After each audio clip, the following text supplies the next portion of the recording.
Let's find the missing angles. There are 4 of them. My first hint is I have 2 parallel lines. And what else do I have? Well, I have a ton of vertical angles. Too many to count.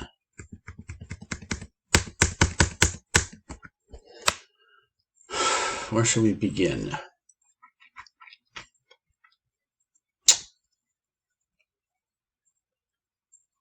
Well, I think if I use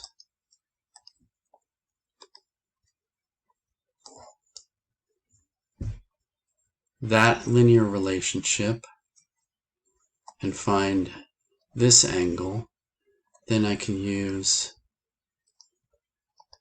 this linear relationship to find this angle.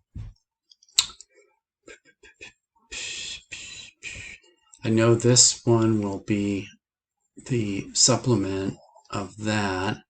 I don't really know how that's going to help me yet.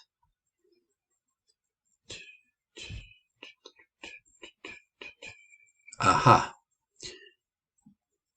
That angle and that angle are corresponding. That will take us to this one as soon as we find this one. How will we find this one? How about the fact that that triangle in there needs to have angles that add up to 180 degrees. I don't know. Let's see if that helps. See if that takes us anywhere.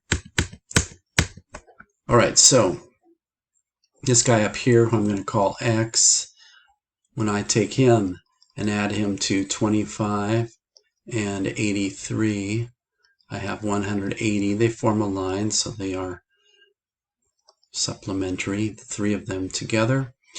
So that's X plus 108 equals 180. And so that's X equals 72. So this guy in here is 72 degrees. That means this guy right here, well, what's the supplement of 72? 108. So he's 108 degrees. And by vertical angles or by supplementary, this guy right here has to be 72. By vertical angles, that guy has to be whatever the difference is between 180 and 129. 51. This guy right here is 51 degrees.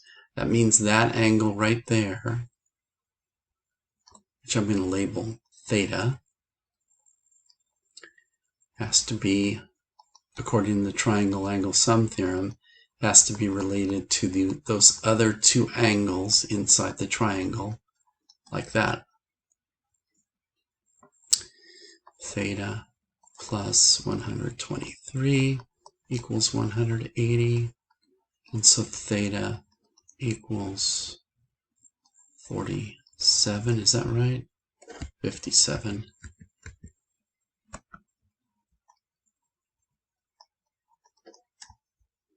Theta is 57, and I have a relationship here, which is that those 2 angles are supplements of each other. Okay, so I need to know what the supplement of 57 is, and I already found it right there, 123. So that angle in there is 123, and previously I told you that that would be congruent to that because of alternate. Nope. That one is 123. That one is the supplement of 123. I already found the supplement of 123. It's 57. So this is 57 degrees. And we're done.